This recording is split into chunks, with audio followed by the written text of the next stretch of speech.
Gràcies, Xavi. Bé, doncs, comencem ja amb el que heu vingut a veure, que són aquests ponents, aquests 4 ponents que tenim de luxe avui. Començarem amb el Javier Casares. La paraula que identifica el Javier és internauta, ja que ha passat per tot el que es pot fer a internet, desenvolupament de llocs web, programador, emprenedor, inversor. Utilitza WordPress des de la versió 1.5. És responsable de wpdanger.com, d'anàlisi de seguretat de WordPress, i director d'operacions en brutal d'administració de sistemes. Bé, doncs us deixo amb el Javier. Merci, Eva. Buen día a todos. Hola a todos. Estoy un poco cascado de la voz. Lo digo porque a lo mejor al final de la charla estoy bastante sin ella. Intentaré no toser. Antes de nada, siguiendo un poco con lo que decía Xavi antes, si no me equivoco, el 12 de noviembre en la meetup de Girona de WordPress, creo que soy ponente, hablaremos de hosting y tal, o sea que si queréis también participar, está abierto a todos. Hoy voy a hablaros de Web Performance. Voy a intentar hacerlo un poco horizontal, sin entrar en muchísimo detalle técnico, ¿vale? Porque entiendo que no todo el mundo debe tener mucho conocimiento de tecnología, pero antes me presento, a ver si funciona. Espera. Ahora, sí, ya está. Vale. Sin memoria. A ver, ¿cómo le doy a esto? Bueno, si alguien puede darle allí al botón. Perfecto, ¿ves?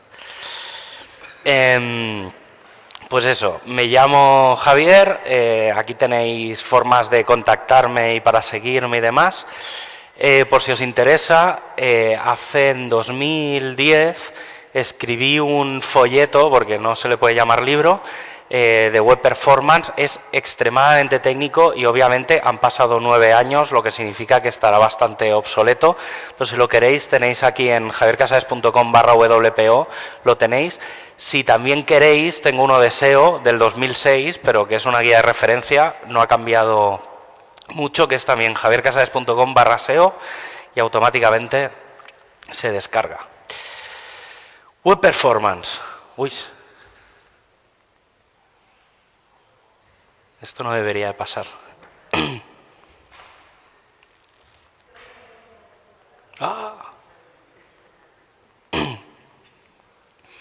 Pues aquí sí que no puedo hacer nada. Aprofitem aquest moment així de problema tècnic i us recordo que després de cada xerrada tindrem un torn de preguntes, o sigui que si veieu que teniu algun dubte i que després li voleu traslladar al Javier o qualsevol dels altres 3 ponents que vindran després, tindrem torn de preguntes, tenim un micro inalàmbric i podrem preguntar-los tot el que vulgueu i a veure si així solucionem aquests problemes tècnics, que ja sabeu que encara que ho tinguis tot preparat, quan arriba el moment, doncs falla.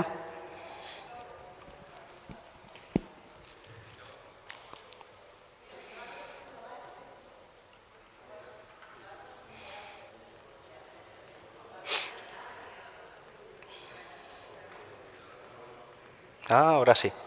Habéis puesto el PowerPoint ahora. Vale.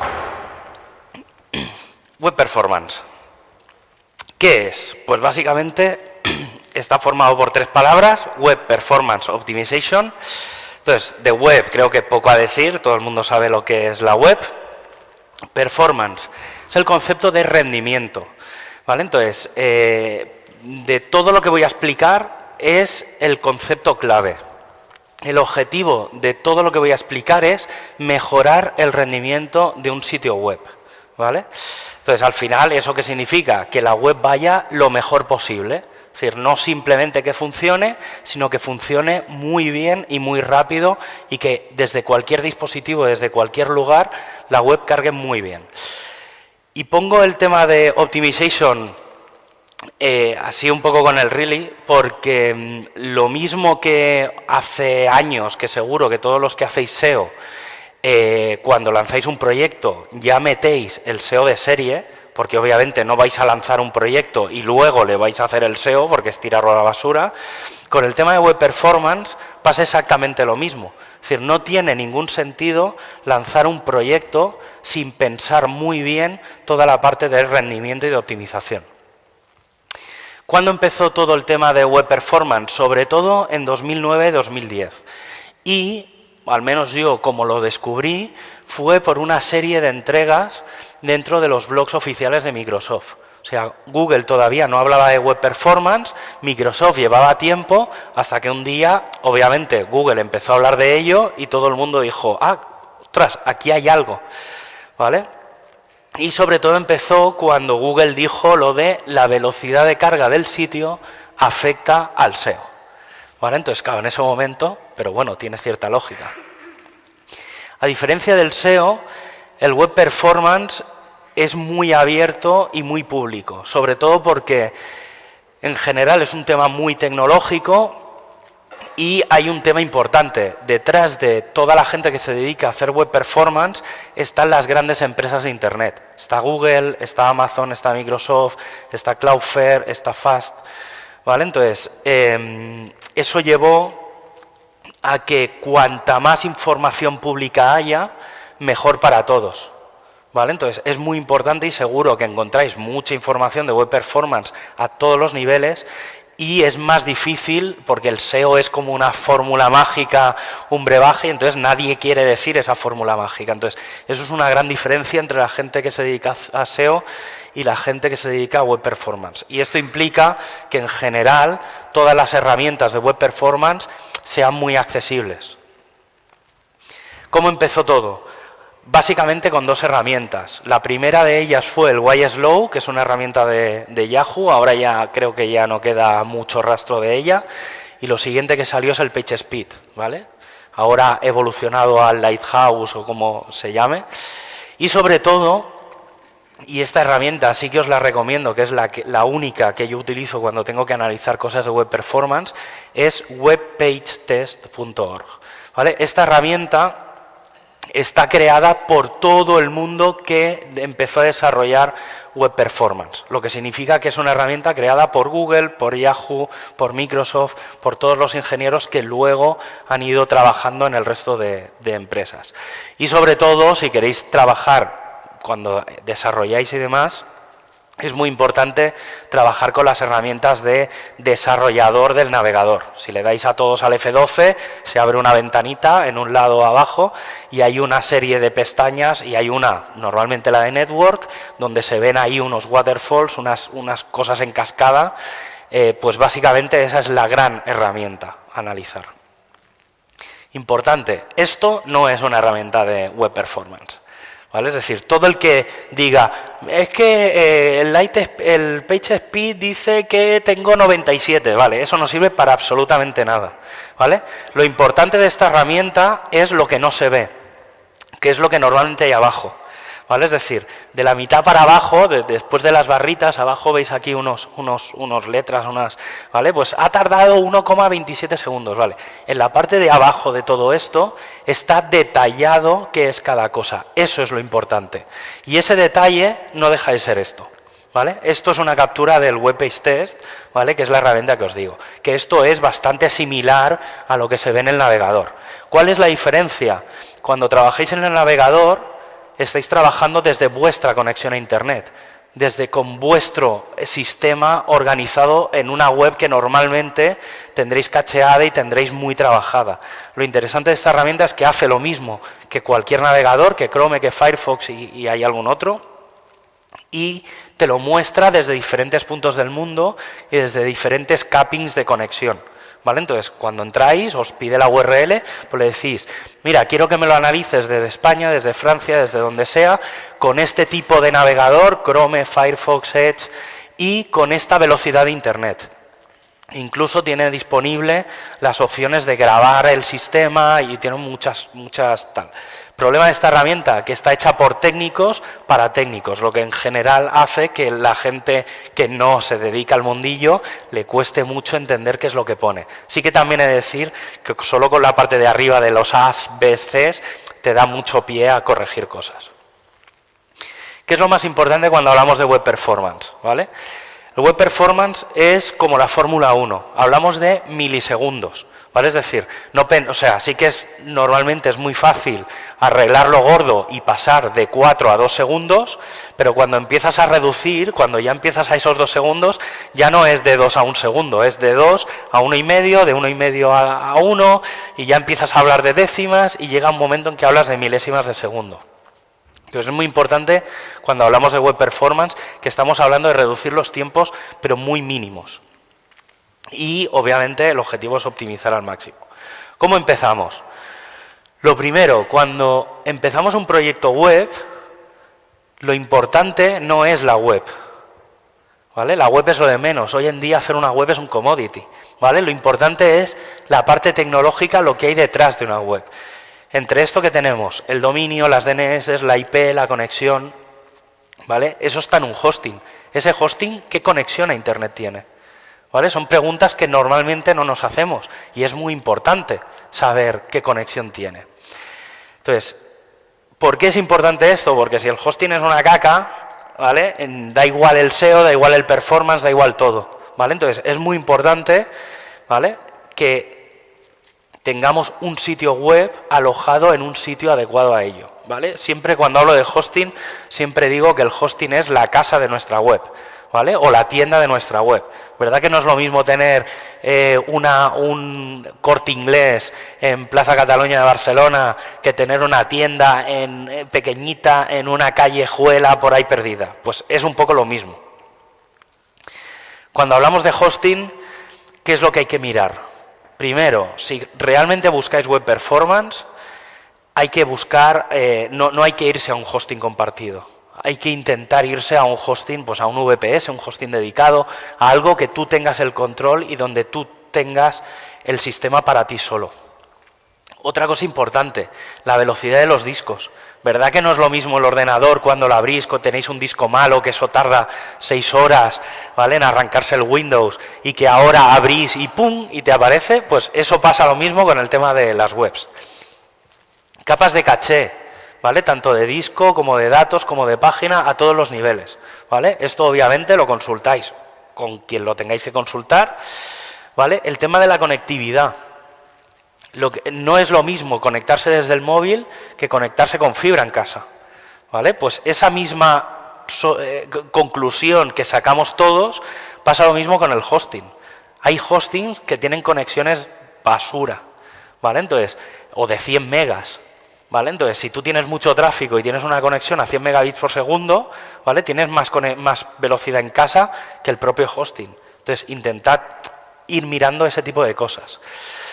Cuando hablamos de las DNS, usar DNS en iCast. Esto buscáis en internet y os da mucha información. Básicamente es que las DNS no están en un sitio, sino que están distribuidas por todo el mundo. Y otra cosa importante, empezad a utilizar HTTP 3.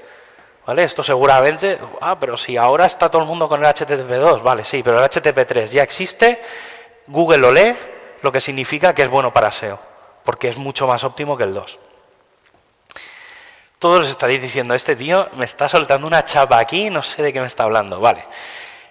Si no sabéis de lo que hablo, ¿vale?, que ya veo caras raras, ¿vale?, hablad con un administrador de sistemas, ¿vale? Yo de profesión soy administrador de sistemas y, en general, cuando nos llegan clientes que tienen problemas con sus webs, lo que hacemos es revisar todo esto que os acabo de explicar, ¿vale? Para nosotros esto es pan comido, ¿vale?, porque es el día a día, ¿vale?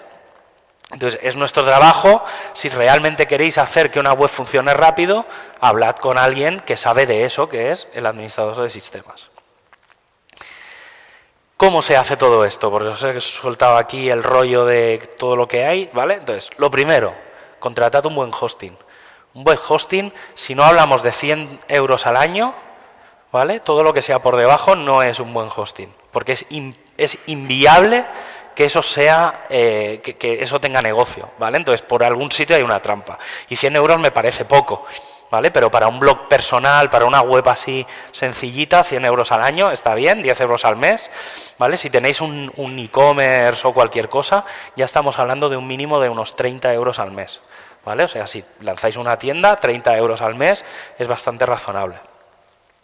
Otra cosa importante, debéis de tener control sobre las configuraciones del servidor, Llámese el servidor web, el Nginx, Lightspeed, Apache, ¿vale? La base de datos, ¿vale? El MySQL, el MariaDB, lo que sea, la parte de programación, el PHP, Python, el lenguaje de programación que utilicéis y sobre todo, algo que normalmente no se hace, que es utilizar las últimas versiones de todo, ¿vale? Obviamente, ya no solo por temas de seguridad, ¿vale? Hay que intentar tener las últimas versiones.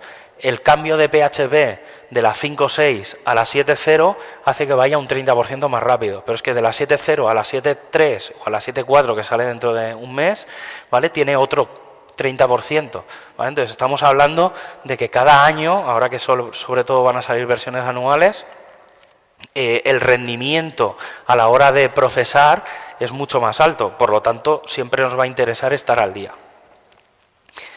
A nivel de software, cuando hablo de software hablo de la web, del CMS, del WordPress, del Joomla, de lo que utilicéis, ¿vale? Intentad utilizar un buen software, ¿vale? Que esté actualizado, que tenga una comunidad detrás o desarrolladlo vosotros mismos, ¿vale? O sea, no voy a ahora aquí a hacer una alegoría del open source, ¿vale? Pero intentad eso, intentad utilizar un software actualizado.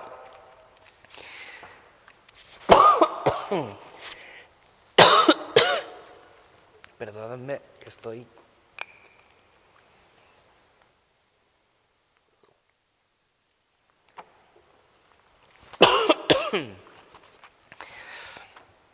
Es muy importante todo esto porque la mezcla del software y del hardware es lo que hace que el sitio tenga un mejor rendimiento.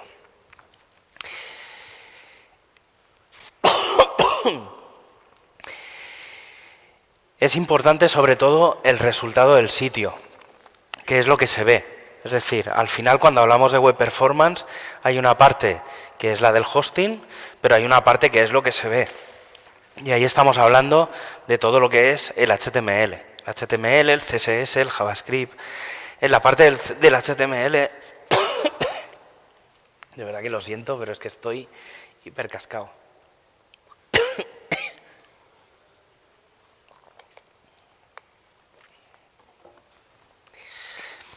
En la parte del HTML, sobre todo intentad utilizar un HTML estándar, ¿vale? ¿Por qué? Porque aunque hablamos de décimas de segundo, el hecho de que se procese mejor o peor o de que sea mucho más estándar hace que el navegador pinte la página mucho más rápido. Cuando hablamos del CSS, normalmente entre las recomendaciones es intentad utilizar un CSS estándar para todo el sitio, ¿vale? Sobre todo lo que hace referencia a la estructura, y luego, según las secciones, utilizad un CSS diferente, ¿vale? Aunque seguramente en muchas herramientas os dice, no, es mejor tener un fichero que muchos y tal, es mentira. O sea, es mucho mejor tener varios, sobre todo en la parte esta de CSS y JavaScript, tener una parte común que puede ser grande, que se caché la primera vez que visites la web, y a partir de ahí, según el usuario vaya navegando, ir mostrándole o ir cargando pequeños ficheros que hagan cosas muy específicas, para no tener un mega fichero en la primera vez, ¿vale? Con el JavaScript pasa lo mismo, al final los dos se comportan bastante parecido en ese sentido.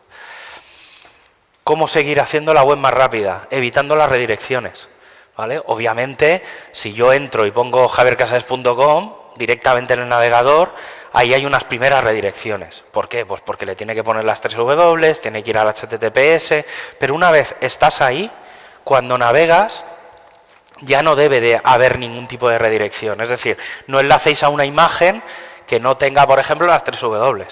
¿Vale? Porque él internamente hará las 3 W. Lo mismo con el tema del HTTP y el HTTPS, ¿vale? Luego, activar la compresión de los contenidos. Esto es algo que depende mucho de los hostings, ¿vale? Pero hay 3 sistemas de compresión, son los que tenéis aquí.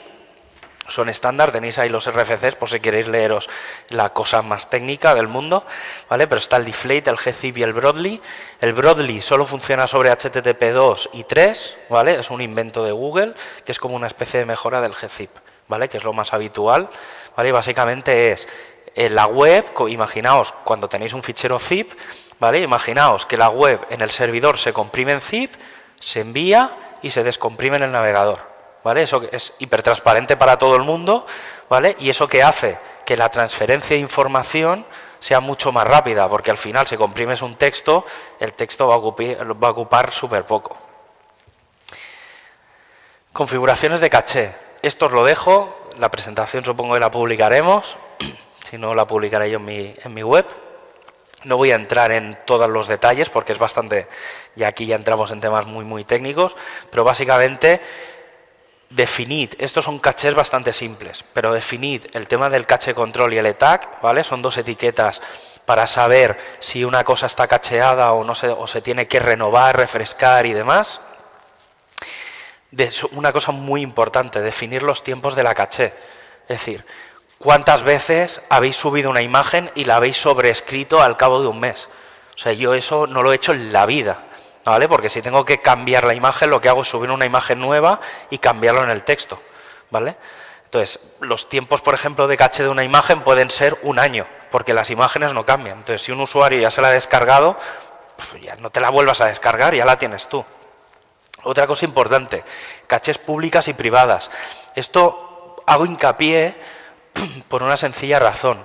Con el HTTPS, por defecto, no existen las cachés públicas, ¿vale? Entonces, eso hace que el sistema de cachés cambie bastante, ¿vale? Entonces, tened muy presente esto.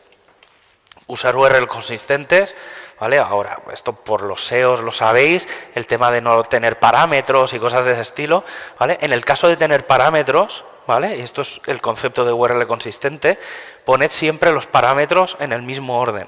Yo siempre recomiendo que se pongan los parámetros en orden alfabético, ¿vale? ¿Por qué? Porque si cambiáis los parámetros de orden, la URL cambia.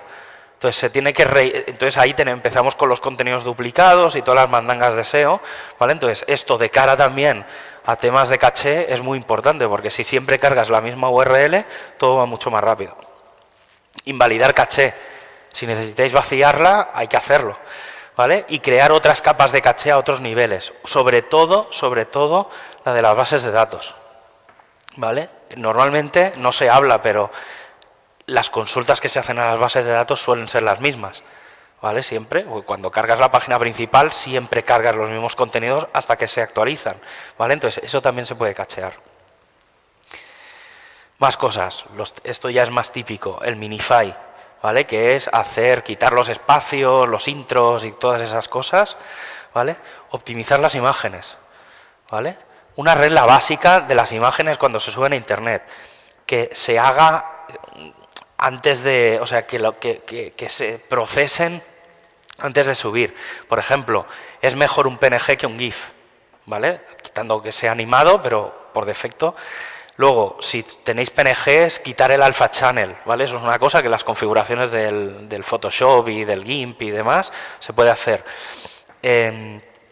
Los JPG de más de un 85% de calidad para web no tienen mucho sentido, ¿vale? Porque no aporta nada ese extra de calidad. Es más tamaño y el ratio es muy absurdo.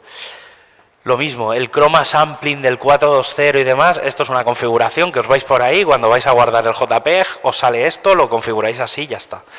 Y en los JPG, si ocupa más de 10K, ¿vale? Si son imágenes grandes, montadlo siempre en modo progresivo, ¿vale? Y otra cosa muy importante y que ahora desde hace años se puede hacer, que es usar los tamaños adecuados, ¿vale? Hoy en día tú puedes tener 3 imágenes en el código fuente, ¿vale? Y solo se va a cargar la que visualmente se tenga que cargar. Es decir, podéis subir 3 imágenes, una a tamaño póster y otra a tamaño icono, ¿vale? Pues depende de si navegas en el ordenador o navegas desde el móvil. Entonces, cada imagen tendrá un peso diferente, tendrá unas medidas diferentes y hará que obviamente tarde mucho menos al cargar, ¿vale? Otra de las cosas básicas de web performance es cómo se sirve la información, ¿vale? Normalmente cuando entramos en una página lo primero que nos descargamos es el HTML, ¿vale? Que es donde está toda la información, y luego hay que trabajar muy bien cómo se cargan los CSS y los JavaScripts. Lo que hace que una web vaya mal suelen ser los JavaScripts, ¿vale?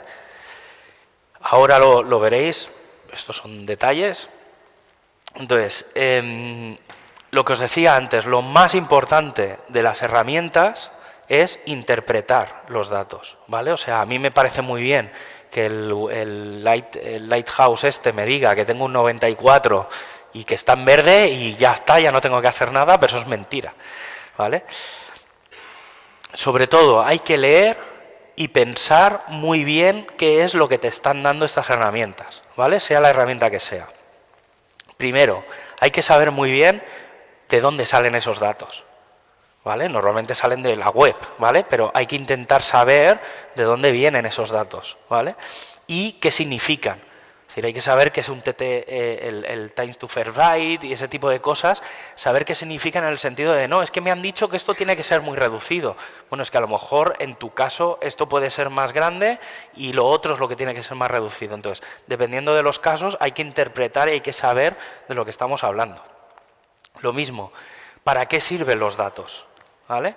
¿Cómo me afectan a mí esos datos y cómo optimizarlo? ¿Vale? Cómo optimizar el sitio en base a toda la información que tenemos, ¿vale? Al final es no ver simplemente la información que aparece ahí, que Google te dice que tienes que reducir el time to first byte, ¿vale? Pero ¿eso qué significa? ¿Vale? Hay que saber ese. Lo que os decía, por ejemplo, ¿vale? Yendo más a detalle, el time to first byte, ¿vale? Normalmente puede pasar por dos cosas, porque el hosting es una mierda, así de claro, ¿vale? Que es normalmente lo más habitual, o que está algo mal configurado, ¿vale? Esa mala configuración puede ser a nivel de hardware, sistema operativo, servidores, web, base de datos, ¿vale? Porque a lo mejor, no sé, está mal configurado y tenéis puesto que el servidor web esté limitado a 5 conexiones simultáneas. Entonces, claro, si hay 5 personas navegando por la web, pues el sexto le va mal, ¿vale? Pues simplemente cambiando ese 5 por 10 ya lo mejoráis, ¿vale? Entonces es un tema de configuración. Y lo mismo pasa con el software. A lo mejor hay un problema de que la web, cuando conecta la base de datos, va mal, por lo que sea, pues claro, eso hace que la web vaya más lenta. Entonces hay que ir buscando esos puntos para ir mejorándolo. Por ejemplo, otro clásico, el Keep Alive, que te dice, no tienes activado el Keep Alive, pues lo activáis y ya está, es que no tiene más misterio, eso es darle a cambiar una cosa en un sitio que es de 0 a 1, ya está, y automáticamente funciona. Cosas más que se pueden hacer, los típicos errores o los típicos avisos. El compress transfer, básicamente es lo que os decía antes, activar la compresión, ¿vale?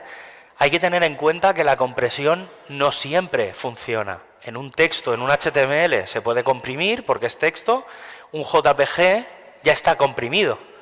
Por lo tanto, no tiene sentido volverlo a comprimir porque la compresión va a ser muy pequeña y el tiempo de comprimir y descomprimir va a ser más alto que lo que puedes ganar directamente transfiriéndolo, ¿vale? Esto sobre todo pensad que son datos e informaciones de hace 10 años, cuando la gente no tenía fibra óptica en su casa, ¿vale? Y no teníamos el 4G y el 5G. Entonces, todo este tipo de información con el paso del tiempo, según mejora la conectividad y la tecnología, todo esto va quedándose atrás. Lo que os decía de las imágenes, optimizarlas, ¿vale?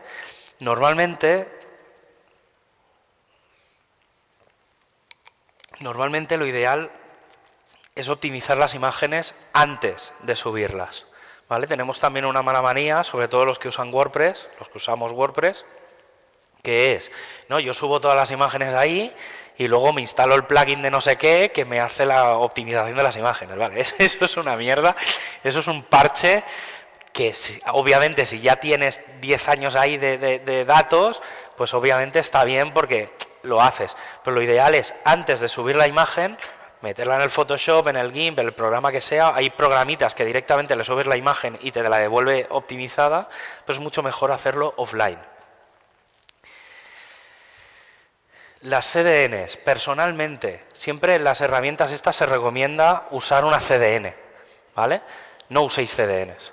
O sea, si no tenéis un proyecto internacional de 20 países y tal, eso no sirve para absolutamente nada, ¿vale? O sea, y si tenéis que hacer CDNs, que sea para los estáticos, ¿vale? O sea, para las imágenes, para los JavaScript, para los CSS, pero no para el resto de información. La web no tiene sentido que esté en un CDN.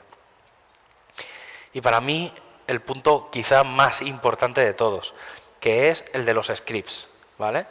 Esto es lo que fastidia Internet, ¿vale? Google Analytics es lo que está rompiendo Internet, ¿vale? Y os lo digo así de claro. Si os miráis todos los análisis y tal, cuando vais, veis que ¿qué es lo que fastidia? Analytics, Twitter, Facebook. Si quitáis todo eso, bueno, ahora lo vamos a ver. Esto es, si no me equivoco, es mi blog, sí.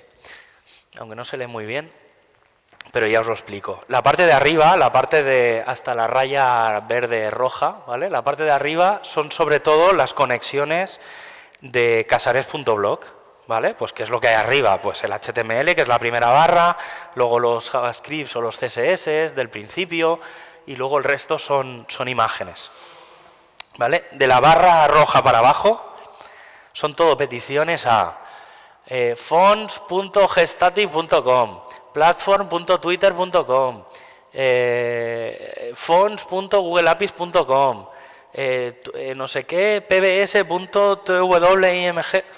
Son todo lo de abajo, son peticiones a Analytics, a Google Fonts, a Twitter, a Facebook, ¿vale? Esta web, si la cargas completamente, tarda 2,39, 49 peticiones. Si le quito toda la mierda, tarda 0,88. 2,39, 0,38. ¿Vale? Entonces, tened muy presente si realmente necesitáis Google Analytics, las fuentes de Google, poner los iconitos de Twitter y todas esas mierdas. ¿Vale? Porque, vuelvo a repetir, cuando analizamos los datos, es que la web va mal. Pues quítale Analytics, quítale todo, verás que si te va a funcionar bien. Si es que el problema no es la web, el problema no es el hosting. A nosotros, normalmente cuando nos llegan quejas, es precisamente eso. Es que el hosting es una mierda, que vaya mierda de hosting me estás dando. No, es que tu web está mal programada. ¿No ves que tienes todo esto? Si lo quito, hostia, mira, 0,88. Entonces, es muy importante saber cuando miramos esos paneles y esas herramientas de qué estamos hablando. Resumiendo, invertid en hosting de calidad, sobre todo por la conectividad, ¿vale? Eso es una de las cosas que recomiendo siempre. Cuando vayáis a contratar un hosting, abrís un ticket antes y les preguntáis, oye, ¿qué conexión me vas a dar? ¿A qué velocidad? ¿Vale? ¿Me vas a dar 100 megas o 1 giga? ¿Vale? Ese tipo de cosas. Optimizadlo, configurad bien, es decir, que no os den un hosting y ya está, y venga ahí, meto la web y... No, configuradlo antes. ¿Vale? No, cuando entréis a vivir a una casa, ¿verdad que hay que poner los muebles, los grifos y que las cosas, no entráis y ya os vais a vivir ahí? Usar software de calidad. Yo personalmente, y obviamente aquí tengo un poco de desviación, pero usad WordPress, ¿vale? WordPress está muy optimizado, sobre todo el core, y Google está empezando a meterse mucho en que WordPress funciona bien. Pensad que más o menos el 30% del Internet funciona hoy en día con WordPress, ¿vale? Entonces es muy interesante esto. Optimizad el código, ¿vale? Cuando sobre todo los programadores, haced las cosas bien, ¿vale? Programad correctamente. Eliminad todas las JavaScripts, todas las cositas estas raras que realmente no necesitéis. Y si las tenéis que cargar, cargadlas asíncronamente, es decir, que la web funcione y luego se carguen los scripts y todo eso. Otra cosa importante, la persona que se dedica a SEO normalmente no es la persona que se dedica a web performance. Suelen ser dos perfiles completamente diferentes, ¿vale? Uno suele ser más de marketing, ¿vale? Aunque ahí podríamos discutir horas y horas si el de SEO es de marketing o es de tecnología. Pero ya os digo que el de web performance es de tecnología, ¿vale? Y disfrutad obviamente de la velocidad del sitio. Os dejo un post que debe tener medio año o así, pero está muy bien hecho. Bueno, en general esta web está muy bien, que es web.dev. Y en este artículo, el del Value of Speed, explica muy bien el porqué y la importancia del web performance. Y esta gráfica, sobre todo ahora que llega el Black Friday, creo que lo dice todo. Fijaos, sobre todo la línea roja, que en el momento en el que el tiempo de carga del azul baja, ¿vale? La roja sube, ¿vale? Y es la relación entre velocidad de carga de la página y conversion rate relativo, ¿vale? Conversion rate, en este caso es en móvil, en escritorio se nota, quizá normalmente es menos, ¿vale? Pero también se nota cuando una web va lenta. Y nada, gracias.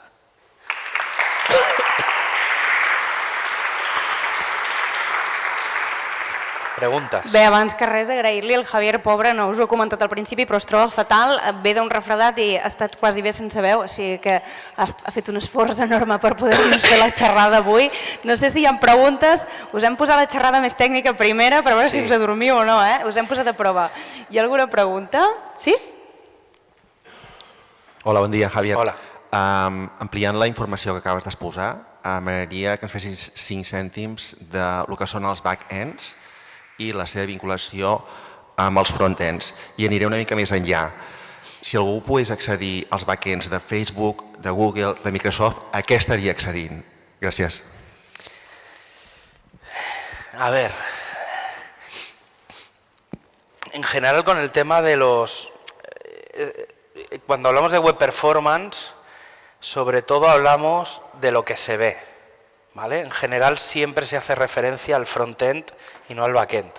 ¿Por qué? Porque el front-end en general se puede optimizar y el back-end no, ¿vale? Al final el back-end son todos los paneles de administración. En el caso de WordPress, los que trabajáis con WordPress, es el /wp-admin, ¿vale?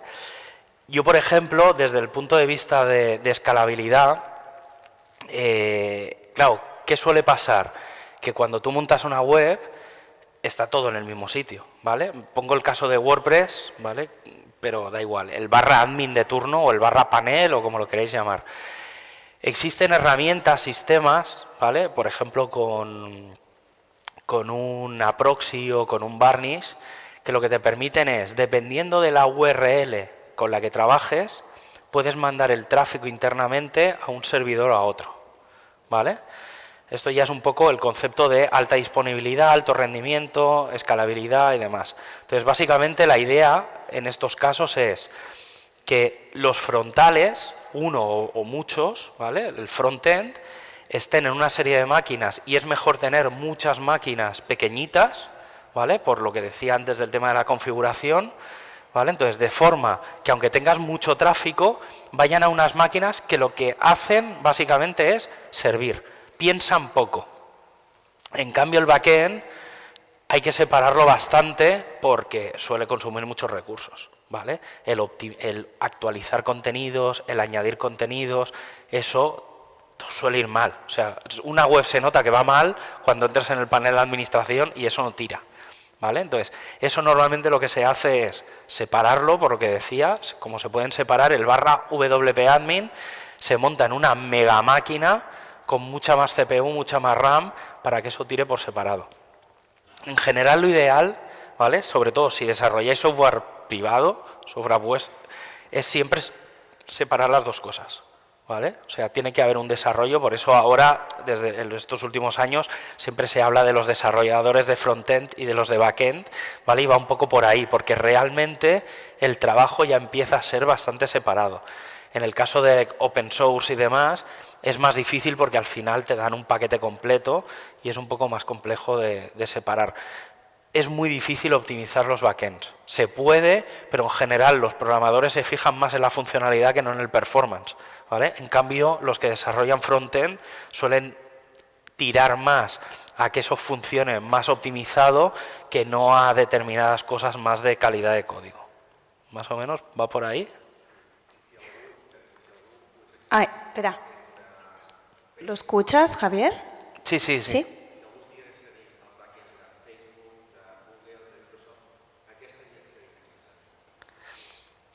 Hombre, eso ya sería un agujero de seguridad bastante importante.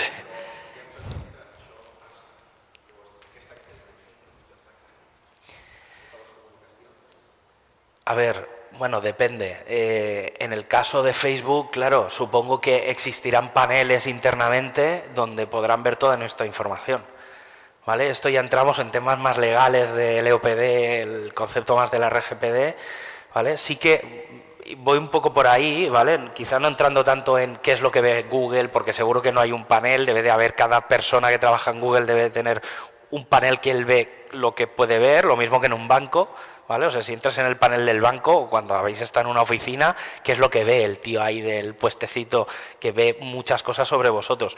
Cuando en Facebook, en Google, en Twitter, pues es un poco eso. Ellos tienen su sistema. Sí que es verdad que desde el punto de vista legal, hoy en día toda la información que hay en los backends tiene que estar en lo que se llama anonimizada, ¿vale? Es decir, por ejemplo, esto es una cosa que WordPress no hace bien, pero es complicadete de hacer. Pero ahora existe una cosa que es el software by design, que es diseñar software en el que todos los temas de seguridad tengan que ir de serie, ¿vale? Entonces, por ejemplo, las bases de datos, todas las contraseñas no pueden estar picadas ahí a pelo, ¿vale? Pero en general todos los datos. Para mí hay una cosa muy clave, que es que si tú tienes que acceder a alguna información dentro de un backend, eso tiene que quedar registrado. Entonces, si pasa ahí una fuga de datos o pasa cualquier cosa, ¿vale? O yo quiero saber, oye, ¿quién ha visto mi ficha bancaria? Tiene que haber un registro con todo, ¿vale? Entonces, si consiguieran entrar, todas las empresas, y sobre todo estas grandes, tienen la obligación de tener eso, de tener un registro de quién ha accedido a tus datos. Más preguntas. Tenemos otra pregunta por aquí. Buenas. El tema de imágenes, las imágenes estas nuevas que son WebP, ¿cómo las acepta WordPress o cómo tenemos que hacer para que las acepte y para que funcionen en condiciones dentro de un WordPress? Gracias. Normalmente, a ver, hay dos opciones. Una es directamente subir la imagen en WebP, es un formato de imagen estándar, normal, está aceptado por Firefox y por Chrome principalmente, y ahora ya me atrevería a decir por Edge, porque si no lo sabéis, en la futura versión, los que se les haya actualizado el Windows esta última semana, Edge va a actualizarse y va a empezar a utilizar el mismo core, el mismo procesador que Chrome, ¿vale? Entonces Microsoft, digamos, deja de lado lo suyo, entonces navegar con Edge o navegar con Chrome va a ser lo mismo, ¿vale? Y luego tendremos Firefox. Entonces al final con esto lo que estamos haciendo es que el formato de imagen, el WebP, el WebM, funcionen ya en todos los navegadores. Eso para un poco dejarlo claro. Con respecto a las imágenes, en principio tú puedes subir las imágenes. El problema está en que depende de cómo esté configurado el navegador, subes el WebP y no lo vas a ver, ¿vale? Entonces, existen plugins que te permiten poner las dos imágenes en paralelo, ¿vale? Entonces, cuando subes, en el código fuente te carga las dos imágenes, ¿vale? Entonces, simplemente es eso, el tag de imagen lleva una versión alternativa que es, entonces, dependiendo del navegador, de si puede leer un JPG o puede leer el otro formato, lo carga. Yo, por ejemplo, esto lo tengo automatizado usando Lightspeed, ¿vale? Yo, en vez de utilizar Nginx o Apache, utilizo un servidor web que se llama Lightspeed, Litespeed, hay uno que es el Lightspeed Lite, o no sé cómo se llama, la versión gratis, Open Lightspeed, y entonces el Lightspeed tiene un plugin que se llama LS Cache, ¿vale? Lightspeed Cache, que simplemente dándole un botón, el sistema coge todas las imágenes que tú tengas en el media, ya genera los WebPs, los WebMs, dependiendo del formato, y en el código fuente te carga una imagen u otra, bueno, en realidad te carga el código de las dos y el navegador coge la que toca, ¿vale? Entonces, hay plugins para hacer esto automáticamente, ¿vale? El único tema es que hay un trabajo previo que es generar el formato de imagen antes, porque si no tienes, normalmente se sube el JPG y de ahí se genera el WebP. Más preguntas. Hola. Hola. Te quería preguntar, has puesto, entre comillas, un poco a parir el tema de las CDNs para proyectos no internacionales y tal. Estamos viendo mucha tendencia últimamente a usar generadores de sitios estáticos, ¿vale? En vez de, como en WordPress, que tu aplicación recibe la petición, genera la página y luego la devuelve. En este caso, cada vez que se hace un cambio, que para según qué tipo de cliente los cambios no son muy frecuentes, hay un cambio en el contenido, te regenera todo el site y luego te lo sube a distintas CDNs para servirlo en el servidor más cercano al cliente que está haciendo la petición, ¿no? Quería saber un poco si ves que esta tendencia va a seguir yendo más y como conozco poco el mundo de WordPress, no sé si está saliendo alguna iniciativa desde WordPress con esta aproximación. A ver, el tema de tener sitios estáticos es un clásico, ¿vale? O sea, realmente venimos de ahí. O sea, hace 25 años, cuando empecé a hacer webs, yo hacía webs así. O sea, eran todo HTML, no había lenguajes de programación, lo sabía, pero no sabía programar.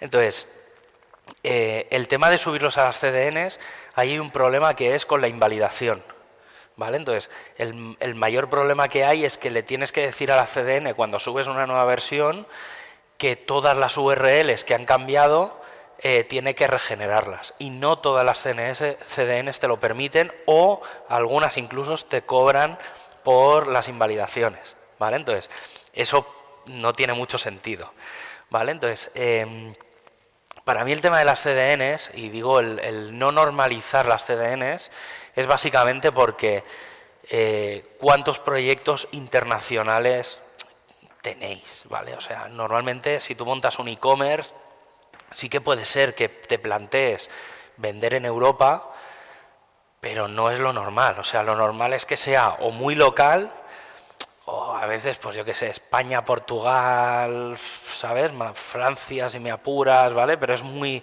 Entonces, al final estamos hablando de un tema de conexiones de Internet, ¿vale? Entonces, si tú vendes para el territorio español, o si vendes en Cataluña, todo va a ir por Catnix, y si vendes en España va por Spanix, ¿vale? Entonces, al final, todos los operadores en principio están conectados ahí, por lo tanto, usar una CDN es como muy absurdo, porque es meterle un salto más a una cosa donde tú no tienes control.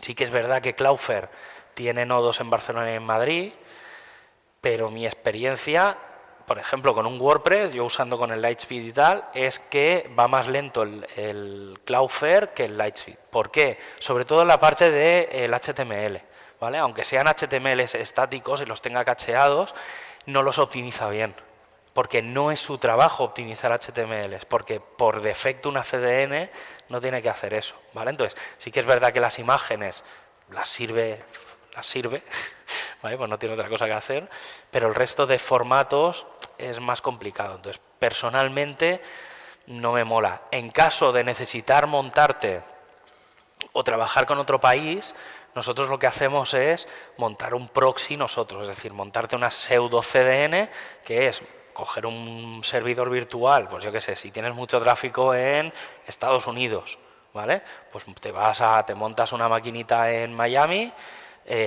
para que todo el tráfico de Estados Unidos y Latinoamérica pase por Miami, y en Miami tienes una copia de la web.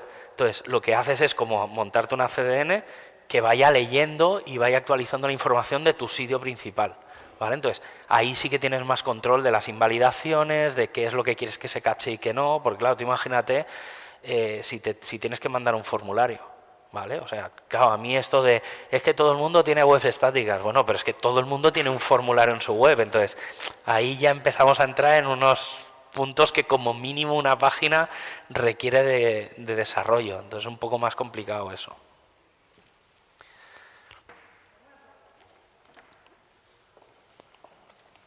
Ya está, pues muchas gracias. Bueno, pues gracias, Javier, gracias por haber venido a pesar de tu cuello. De part dels patrocinadors de la Catosfera et volen fer un detallet. Xavi, si vols fer entrega del detallet, no te me vayas. Fem una foto, exacta. Ja sabeu que quan muntes esdeveniments et deus una mica als patrocinadors. En aquest cas, doncs, els patrocinadors han volgut fer un detall als ponents. Són 3 coses. La bossa també. Uy, cuántas cosas.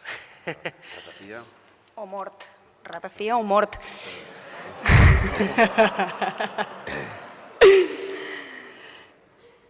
Mentrestant, us dono un parell de temes pràctics. Bé, gràcies, Javier. Li donem un últim aplaudiment.